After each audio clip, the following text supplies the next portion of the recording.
can insert this. This is gonna be good because I saw the finale. Oh, I did actually see the finale on Tuesday night, which was amazing because we're talking about Daredevil Born Again season. Well, I don't know. I guess it's technically season four, season one of Born Again, whatever they consider it. Yeah, But the season one, finale. season four. But I had seen The Accountant 2 Tuesday night, Oh, so you which, got to see him twice. yes, which was very funny because I was talking about, um, like, I was like, oh, there's this scene in the movie and he does this. And then I was like, wait a minute, was that in Daredevil or was that in the account? I literally, because I was in, I was exhausted. I had watched both of them like back to back. So to me, he was the exact same character in The Accountant that he was in. We're talking about John Bernthal and Frank Castle in Daredevil, and then he's his brother. He's Ben Affleck's brother in The Accountant too. And great, great movie. It was like one of my favorite action movies. That was what I was wanting out of a working man, I had and never didn't seen the first one, even though I heard it was really good. It think just you would. I think you'd like it. time got away from me. But my main question is, was Casey Affleck busy? Was how does he feel? Not I don't dating. know, but those two have great chemistry, so I'm like fan. Yeah, it works. Good, good. And then of course you're gonna go see Sinners tomorrow night, and I Yes, love. I had been wanting to see it, and then my Twitter feed is pretty diverse when it comes to people's opinions on all Really? types of movies. Oh, I Steph, have seen no bad. so many good things about Sinners, like just scrolling and not like me searching it, just people that I follow or the people that my algorithm has pushed my way. It's like just everyone is praising the movie. And so I was like, okay, I want to see it. And I was like, well, tomorrow's Easter, so hopefully all of you guys are at church so I can be the heathen that I am and go see it in the morning. I was gonna take your recommendation and go see it on IMAX, but I just took a 10:45 showing, so Well, I mean, see what you can, but I mean, like, you might want to, after you see it, I was you gonna might say be if I like, like it, listen, I'll probably just go back and see it right, on. and see it. Like, I think this is a sneak peek. I haven't done even my review for it, but I think we can give it a 4.5 out of 5. Like, I know, like, I won't gonna say I'm pretty tough, but like, it's, Ryan Coogler is. Yeah, I'm just gonna say it. I think when he's teamed up with Michael Beach, I just think he's a genius. Yeah, I think like I said, it's Scorsese and Leonardo. I think it's what we had out of them for years, and now it's just kind of like passing the baton to it's just an amazing duo. Like I'm excited. it's much more than a vampire movie. Right. It's much more. He does great ancestral work and That okay, spiritual I work. also heard that or saw that from some of the interviews. Like, and I think that's what intrigued me even before all of the people's ratings and reviews came out.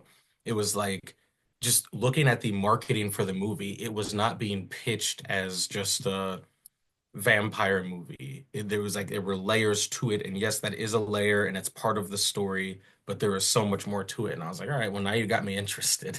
Yeah, because it's Maybe about throw Haley how. Steinfeld in there and I'm Yeah, sold. it's much more about how, I don't say much more, but it's a beautiful, it sounds really corny and really weird to say it. There's a beautiful way the vampires are introduced into their lives, which she plays twins. Um, it's a very just a unique, just beautiful, cinematic, just senses overwhelmed kind of way that it brings these vampires into and I think you probably know what scene I'm talking about because like people have not quit talking about it since people have seen it, but it's just a great scene. So Yeah, I'm excited. that's Yeah. that's an aside to that. We are like, okay, This time let's tomorrow, I will have finished it and I will be ready to talk about it. right. So all right, let's go ahead and start. All right. Born Again, Daredevil, Born Again, episode 9, the finale. Now, again, like we discussed last time, 1, 8, 9 were by the same directors. You can definitely tell that tonally it fit in with 1, 8, 9. It opens with you kind of where episode 8 ended off with the shooting, but you see exactly really fast how Vanessa got Bullseye out of kind of like the psych ward and kind of got him off the drugs. And you wake up, and of course, Matt Murdock calls out the wrong name, like much like in Harry Potter. Mm, Um, and you kind of know the relationship's going to fall apart from there. But yeah. it so Wilson Fisk sends Buck to kill him. He escapes, goes back to is it to his apartment? Yes. Okay, to his apartment. Frank Castle is there. Great Yes. interaction between them. They take out a whole bunch of cops, jump out of the building before it explodes, which I will have questions on that a little bit. Yep. Same. Lands there. Karen is there. Big surprise. Karen is there. She whisks him off back to Frank's lair, his hidey hole. Yeah. And that's when they kind of disperse. Frank takes one of the police walkie-talkies from the earlier fight, finds out where they're all meeting in Red Hook, goes to confront them, gets beat up, captured. In the end, you find out where he's at. In the meantime, Matt Murdock and Karen figure out what the connection of Foggy to Red Hook and Vanessa all is. And you have Wilson Fisk declaring martial law and killing the police commissioner in a very, very un-Disney way. And you kind of end with it all kind of falling apart.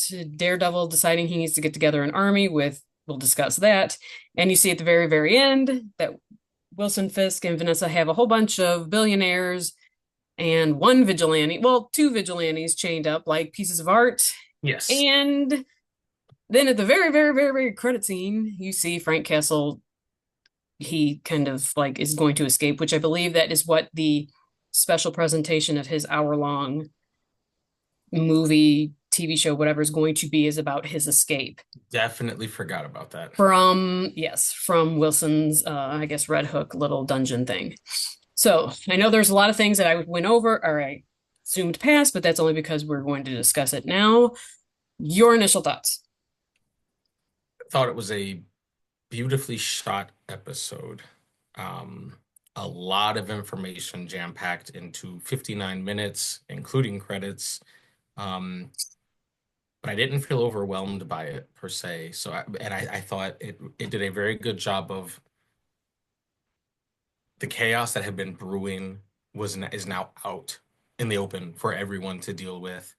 Um, you see the despair, everything, all the chaos is now falling apart, and all the storylines that have been built together have now started intersecting.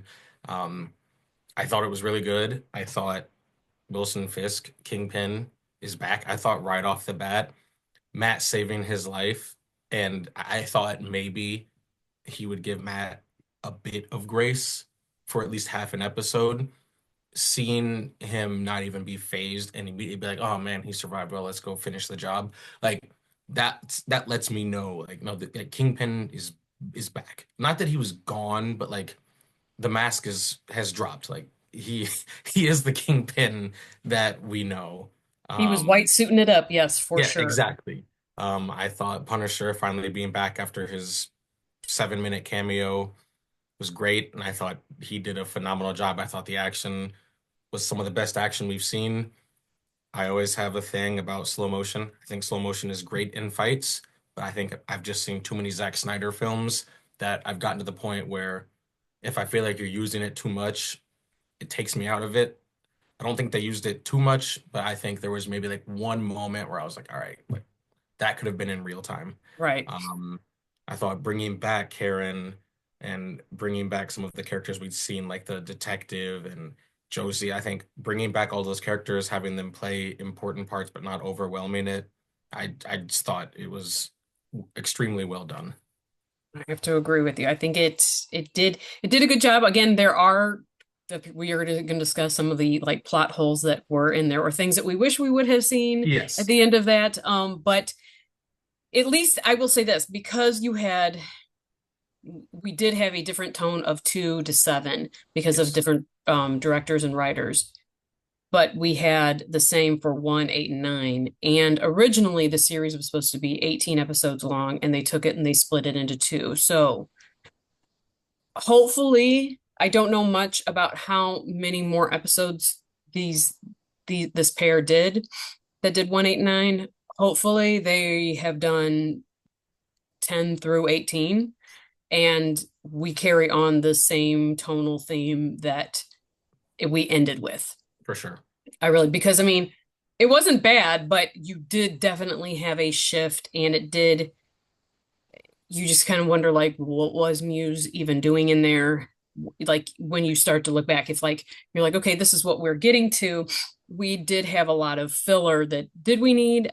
I don't know. It didn't make it bad, but it did certainly shift you constantly till we get to the end. Agreed. Um, so let's see. How would you think Matt Murdock's arc over like beginning to end? I thought it was, I think the title fits the name, or the title fits the tone for his character for the show. Um, I think it goes for him and Fisk, but I thought it was good because the season starts off with him not having worn the suit for a while. We don't know how long, I don't think. Right. But then after Foggy dies, he is for sure done. And as the season continues, whether he's putting the suit on or not, you see him wanting to go back to it, but also fighting the urge and not wanting to go back to it. You see him use his powers without the mask in the bank heist episode and just other times like that, but you still see him and when he fought the cops in the one apartment, like so you see parts of Daredevil, but you see like because of the show and his character arc, you understand why they didn't want him to put the suit on. And that might sound like a stark contrast to how I kept saying I wanted to see him in the suit. Right. And I don't back down from that. I did want to see it, but as the show continued and you really, really saw the anguish he was going through with not wearing it because he didn't think he should, but also the dark side of him that wanted to wear it, you understand it. And obviously they were also bringing two shows together, which Right. obviously affected. Like I realize that is reality, one of the reasons why. Right. I thought they did a very good job. We talked about the clip that we've seen on TikTok from the interview where they kind of talked about his forgiveness, His baptism his of like, yeah, baptism that yeah, allowed him to put it back on after rejecting it for as long as he did. I thought they did a really good job. I think the chaos in his life that was really starting to bubble up through the seasons with his relationships with friends, coworkers, and even himself.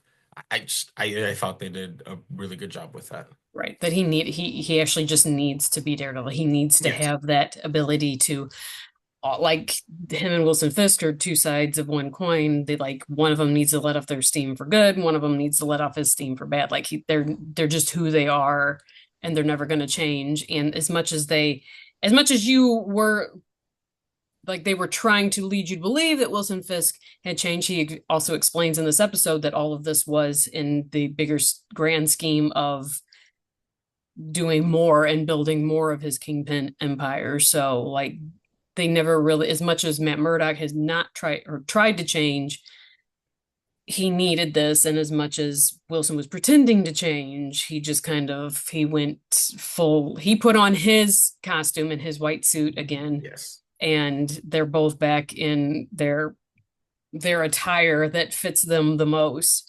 That was something Speaking that, of yeah, go Wilson, ahead. I'm going. Speaking of Wilson, how do you feel? Do you feel like they did a good job of kind of like the slow burn towards Okay, yes, that's what I was going to get at. I do have one issue with his character arc this season because I've said the way they wrote his character, I really enjoyed. Like I've said multiple times, I thought the red tape that he kept running into when he was trying to better the city, fixing potholes, doing this, doing that, getting a something set up at Red Hook, which we now realize was part of his plan the whole time. But right? it it wasn't as easy, no matter what his plan was the whole time, him dealing with the red tape and the rich billionaires and millionaires and all of that. I thought that was great. Um, I liked the slow burn for his character because a slow burn is easier to watch when, to me, the actor is very demanding.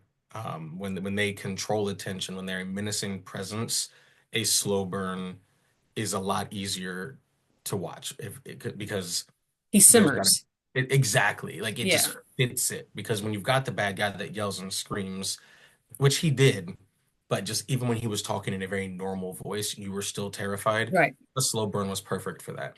My only question about his character this season is, as we've said, Vanessa is the only person that he can be truly vulnerable with and all of that. And I realized he was hiding her boyfriend, affair partner, and he wanted to keep that secret, which is fine. But if your plan was to do this with Red Hook the entire time, why did you allow your relationship to start to crumble the way it did before you told her the truth? Because that was her big issue. Like, Right. if your relationship was fine and you were keeping it from her, then it is what it is. But Do you Vanessa think is I don't mean to interrupt, but do you think it was mainly because like he didn't know if he could trust her until she killed Adam? that could be it. And I did think that. I did think maybe because of Adam's existence and all of that, maybe he felt like he couldn't trust her. But the way that she had commented and had conversations about the five families, about their business, about her part in the business, and even just him being in the business, because to be honest, he ran away and hid while he was recovering. Right. That's not very Kingpin-esque. So it's like she was questioning all of these things about you. It was affecting your relationship with the only person you care about. I'm surprised he waited until this long to be like, okay, look, I know this is what it looks like, but Right. this is actually what I'm doing. But I don't throw out the possibility of it being because he needed to see her, I guess, recommit to the cause. And the fact is, like, I don't know if they still have had the conversation because she was about to tell him that she had, that she was the Yeah, one that planned Foggy's murder, but that was never because of the shooting. And so, like that, so, but we don't know if they had, because then you do see them later and they're having a conversation. We don't know if it's implied that they have that conversation later about it. But if it isn't, that's still out there, yeah. and I guess we'll find that He out. at one point he said, "I know," but it's like because like Right. she cut him What do off. you Or know? exactly, like he cut her off and said, "I know," but it was like maybe you know like part one, but there's Right. layers to Yeah. this. And it's like, well, maybe that will come in the confrontation between him and Daredevil, like Daredevil Yeah. saying, like, listen, I had no intention of doing this, but, Vanessa kind of forced my hand. Now, You the think other I like character, Kingpin's like you put the suit back on, you broke our deal, and he could be like, right, "No, you broke the deal." right, she broke the deal. Yeah. And yeah, and you just happened to be with her. And then I tried to save your life, and then you went kind of bat Yeah. crazy. The other character that we have, I mean, I know Karen was introduced again, and but I don't know, she didn't really have a chance for like a huge character arc. And even though Yeah. Frank Castle wasn't in it a whole bunch, not enough for a big character arc, it was nice to see him again. I just think John Bernthal does a great job playing Frank Castle. Phenomenal. It's like Hugh Jackman with Logan. I just don't Yes. know if you can get a better just he is him at this point. Yes. He's got the gravelly voice. They have him and Charlie Cox have amazing chemistry. Amazing. They're back and forth in the conversation just when he shows up, like, is the aftershave and the trend, haircut for me. And he's like, are you going to do this with your butt cheeks out? And Yeah. just, there's like, it's almost like they flirt with each other. And it's like, they actually have, they both have chemistry with, I can't think of it. I think it's a Diane Wall who plays, I can't Yes. think of her, who plays Karen. I can't think of, I think that's her first name. It's Wall. It something. Woll. Yes. Yes. Deborah. Oh, Deborah. Okay, sorry. Deborah Wall. They both have great chemistry with her, but their chemistry actually like out matches their chemistry with her. Like it's, I know it's a love triangle, but it's like the two that might be in love are Yes. Yes. it's good. Which again, It's so love it good. so much. And it's And not, they just like, it's almost like they hate each other, but at the same time, they don't because they realize they're both fighting for the same thing, but they are mhm, so grounded in how they do it and refuse to be changed.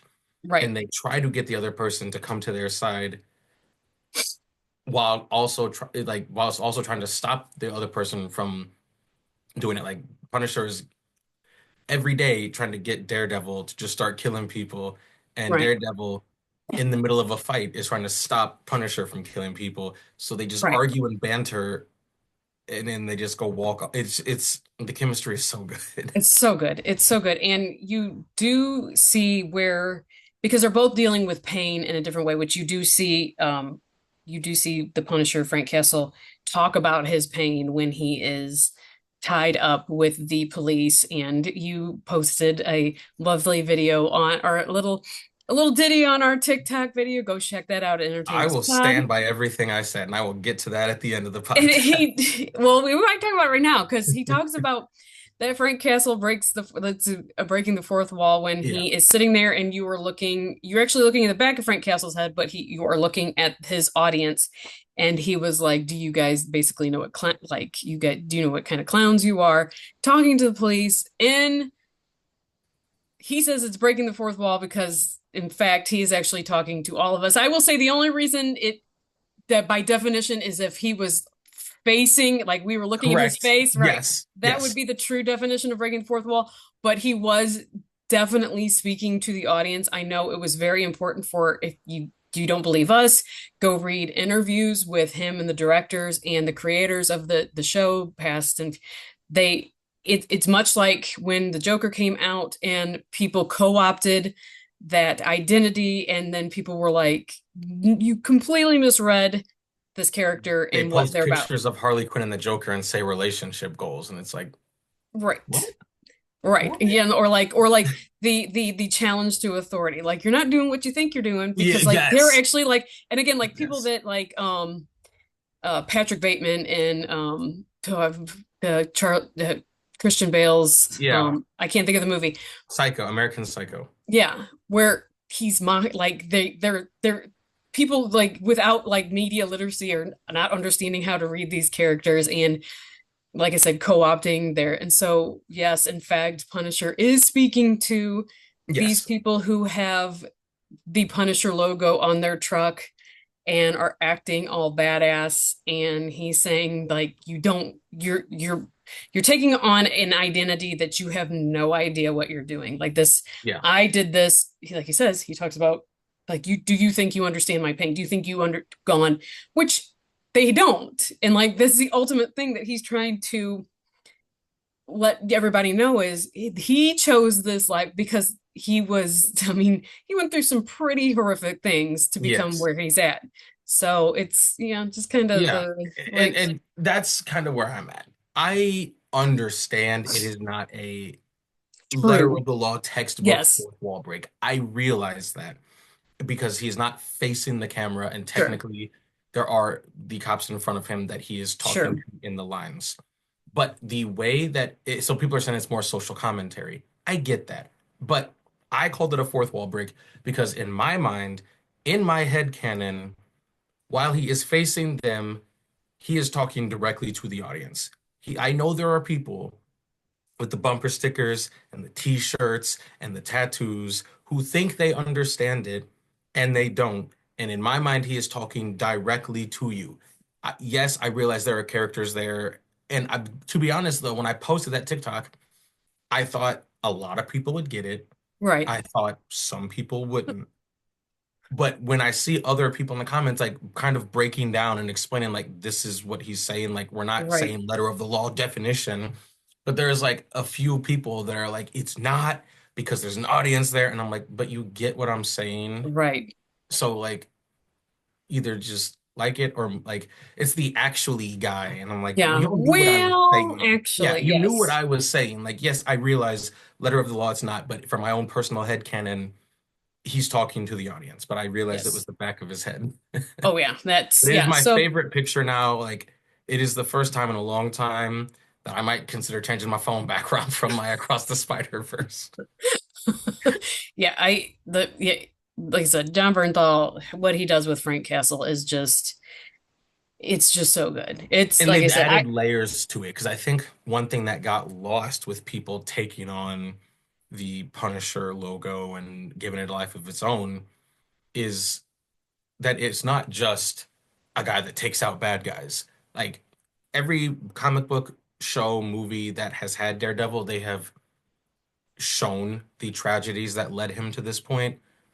But with this Daredevil, they really dug into the emotion and the turmoil and the chaos that is forever in his head and heart to a way that maybe in some of the comic runs, and I haven't read a ton of Daredevil, but in any of the other live action or even animated versions of Daredevil, you just see an angry guy who went through some stuff and now he's taking it out on people. But like this version is so much, it's so Yes. much a part of his identity that And he's basically saying, uh, in a way, like he's not saying it exactly, but he's trying to explain to them, I do this because I lack impulse control. exactly, I do this because there's so much pain in me that this is how I act out. This is how I react. And he's saying, like, that's mine.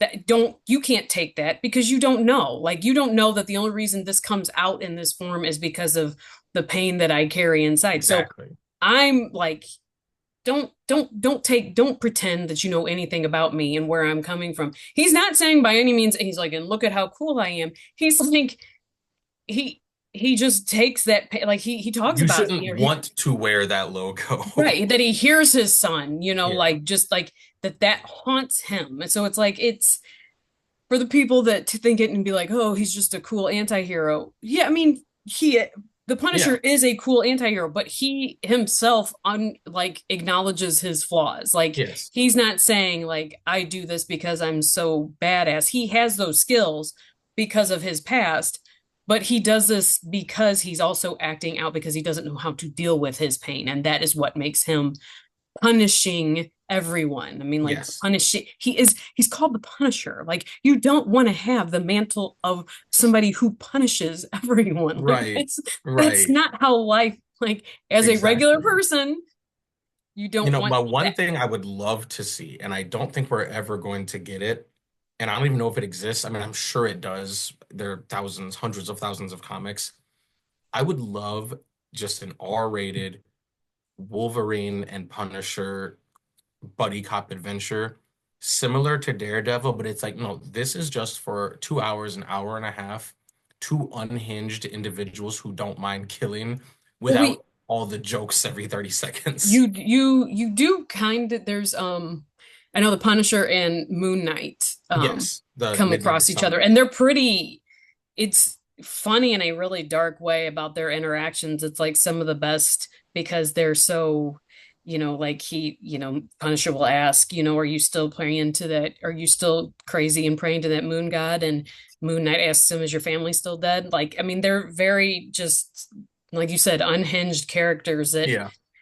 it's great writing because you I'll love have to to see look him. into that one. I haven't really read any of the Midnight Suns, but honestly, I didn't even consider those two. That would be a great pairing as well. Yeah, they're little because they, again, these are not characters though who are like proud of what they do. Like there's Right. a reason Frank Castle hides. There is a reason that he's not, that he rages. He rages. He does not know how to control They're himself. That not is, team players. no, they're not. I mean, like, yeah, you would want him on your side when the bad things go down, but ultimately you don't also want anywhere around him when he Right. loses it. Like, I mean, it's so They did overall, confirm who killed Hector this yes, finally, which we assumed yes. just by the shadowy build and everything, but it was finally confirmed. Like it was Which like I I kept getting on assume FaceTime. he blew up. There's no way he survived that. And not one of those, he almost died, but we took him to a secret lab and brought him back. Like, no, like he got Anakin Skywalkered, but before the fire, there was just a big explosion. Like he is in pieces. Yeah, he should not be alive right now. Yeah, And so we kind of let, let's see. We do have the end where Matt Murdock decides that he's, because Wilson Fisk has declared kind of martial law in the city. This is after he horrifically kills the commissioner. that was Did a not lot. think I'd Didn't ever see expect that that. on Disney. Yeah, did not expect that was something. I kept thinking they're not going to show this. And then I like, thought, yeah, I thought like you would see because they had the plastic, like the murder room was set up. yes, So in my mind, I was like, I see where this is going. I think the camera's going to pan out, and you're just going to see blood splatter. Like you're going to see shadowy figures, and yes, you're going to see blood splatter on the tarp. That is what I from the other side. yes. That is what I expected. I was not prepared for that. And no, that was pretty great. That was probably Yeah. the most violent thing I've ever seen them do. And I applaud them for going there, that they were Yeah. like, listen, we're going to show you that all those people that were really worried about how we were going to do Daredevil, with Punisher and everything like that about or in Kingpin, how you were worried about us going from Netflix to Disney. We're going to show you that you don't have anything to be worried about. So yeah, Wilson Fisk after does that, he declares martial law in the city and says basically that all the vigilantes, which is again, this Still will a hang be up for me. yeah, this is going to be my issue. Well, I actually have two issues with this. Towards the end, where he's like, I gotta do an army Oh, at Josie's, and he walks out, and his man. army consists of a bartender, three female cops, an old detective, a younger detective, another female, and Yeah, Karen. I think I know there's a couple other people. There might be a couple other people, but yeah, I saw the thing with the directors where they were like, well, we just wanted it would you would have too much hope if you saw the defender, like a defender walk in, or if you saw other vigilantes. Well, I don't have any. I mean, like they're like, so we wanted you to have just a little hope with him. I didn't have any because if that's his army, my brother in Christ, he's going down. Like that's yes. not gonna. That's you needed to have somebody. You That task needed force, that team, that army will not make it past the the cops that took down Punisher. Like five of them would wipe out 80% of your army. And I didn't even need all of the defenders, and I realized you couldn't, maybe didn't want to commit to it. That's fine. So say I need an army, and that's the last time I see you for the episode.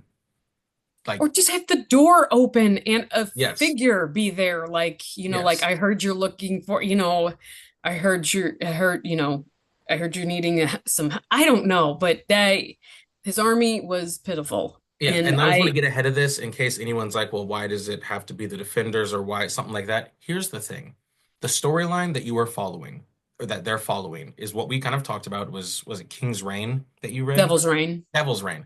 It is Hmm. about in this season I showed it, it's about hunting down vigilantes. And our hang up was that the only vigilantes that we had seen was a cameo of Frank, who had not been doing anything, Daredevil, who quite Hadn't been literally doing anything. just had not been doing anything until like 10 minutes before, and Right. then the swordsman, who we saw some grainy phone footage of. So Yeah. following this storyline involving And White Tiger, vigilantes, oh yeah, and White Tiger, who's but I dead at mean this point, who's dead, right? like this vigilanteism that you were talking about, where like you can't follow this storyline and have it just be Daredevil and maybe Punisher. So yes, we are really leaning in and waiting for the Defenders because it's in the same universe. Right. We've established that you're not getting out of that now. Like you have established it is the same universe. They were in, that's part of the Defenders universe. You're following a storyline that's anti-vigilantes in New York. I realize Spider-Man and Doctor Strange aren't swinging down there, but like your street level heroes, that's what Right. we need because this army is not getting out of the first episode. No, they're not making it out of the front door. Like, I mean, like that, Right. like if he's the last one to walk out, he's back to one. I mean, like It just that. turns around and goes back to the drawing board and just erases all the names. Oh crap! Dang it. Maybe should have gotten somebody more than a 60-something-year-old bartender.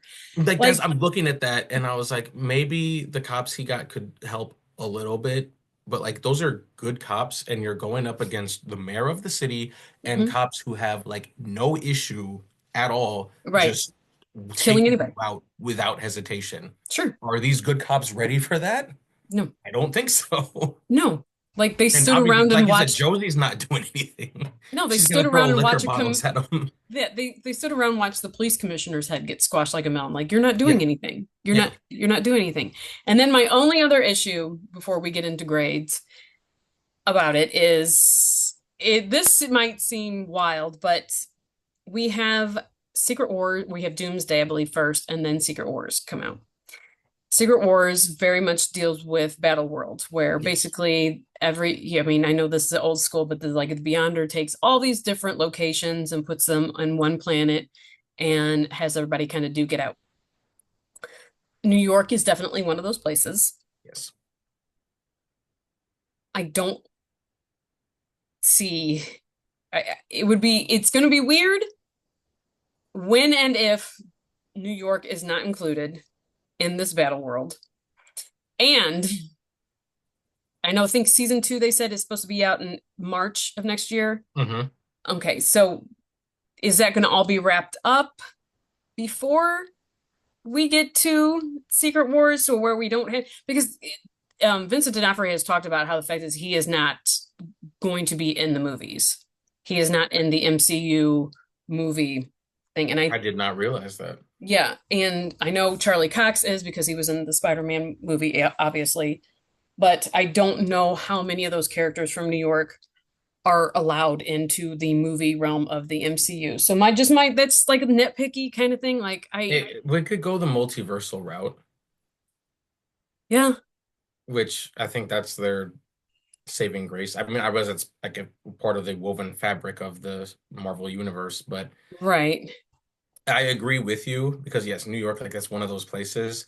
My only thought is they keep it in, but they have it be a different New York that's not 616. It might have to be. I don't know because then again, it's like, Yeah. are you using Tom Holland? Because if you are, then this is that universe.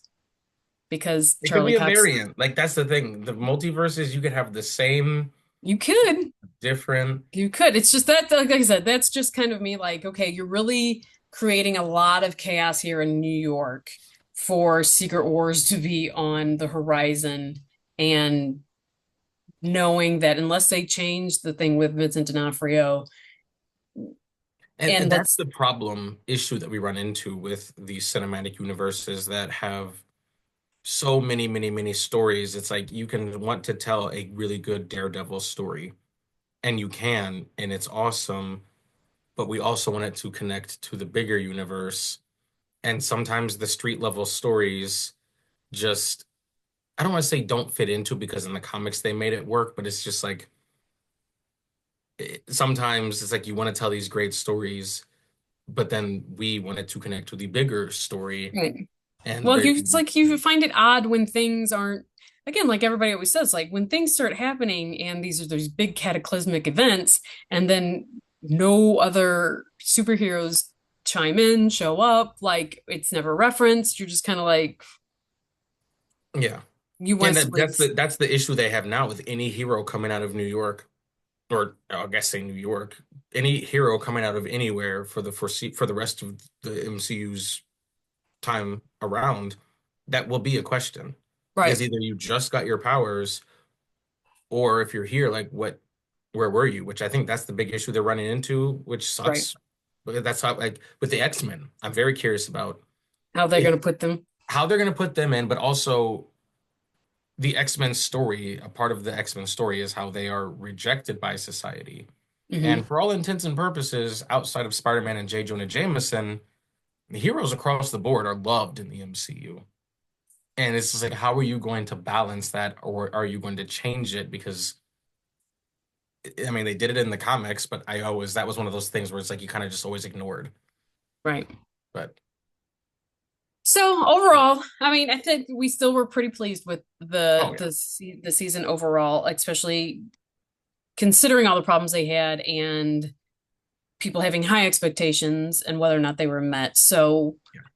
we're going to give our grades and go ahead. And what do you think for Ashley? See the episode 9 and then the season overall. Episode 9, and one of the few times I'm not conflicted. It's an A plus for me. It was an A. I'm giving it an A plus. I think again, all the storylines that they connected, they left it on some cliffhangers, obviously, but we know we're getting a season two. I take into account how they wove two separate Daredevil shows into one. Um, I to me, I thought this episode really tied it together without leaving me with too many questions going into the second season. So A plus for me. And then for the full season, I give it's a B for sure, which I think is really good. I don't know if I want to give it a B plus or B minus. Again, I don't think there were any bad episodes. Sure. Obviously, you could tell the pacing or style was different depending on which episodes they were. As you said, we had the same directors for 1, 8, and 9. So I think I'd go with a B plus just because the weakest episode was a B minus, and maybe there was a couple episodes, but basically at its worst, it was a B minus for me. Right. So I think the season as a whole would be a B plus.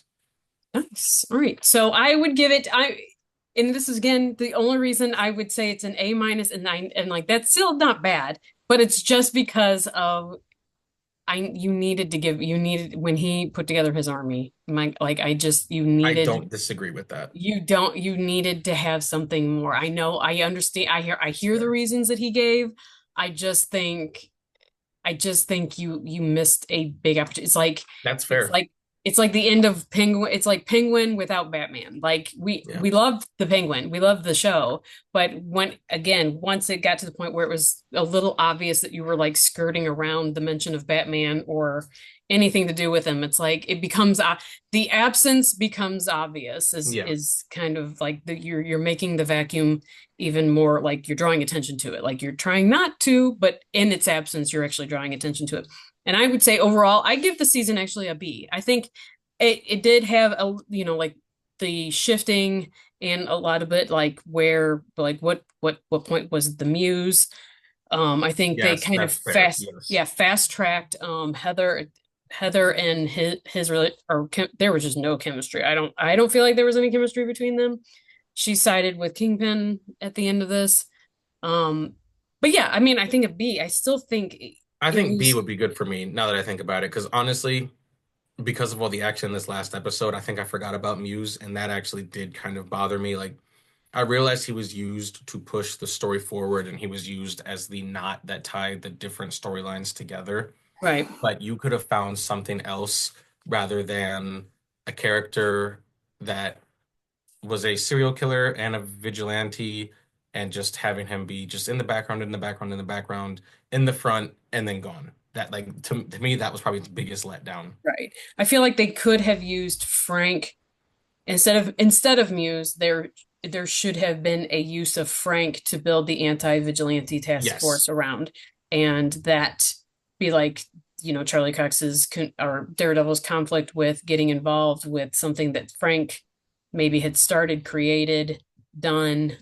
Maybe he needs to see a therapist. He had never seen Heather, but I mean, he like, let's definitely does, but there's no chance. yeah, there's no chance. But it's like yeah, I feel like there were like and then, I mean, love the bank heist episode, but again, it outside of just introducing Kamal, I feel like it's a good thing that they kind of took back control or took away control of whatever they were trying to originally do with the series because Yeah. I feel like they were giving you Daredevil action with like the bank heist and stuff like that, but not Daredevil action. And then it was like leaning again towards the kind of jokey joke stuff that we're like, please get away from that. Like, do some serious, grounded Yeah. storytelling.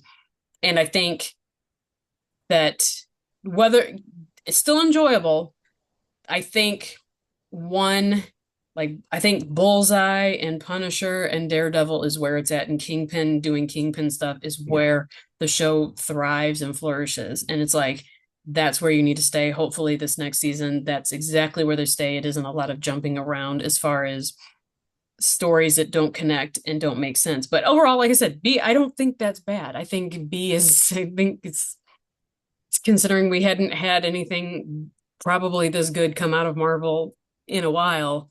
I'm happy with that. So Agreed. yeah. Yeah, so we're gonna actually end this one here because now we are going to we're gonna end this one because our next we're not going to put it this all because this is already 40 minutes long. We don't want you sitting here through the Last of Us discussion. So we're going to end this one here. We are glad that you stayed with us through Daredevil Born Again. I think we have Andor, and like I That said, we're going to talk starts about like Monday.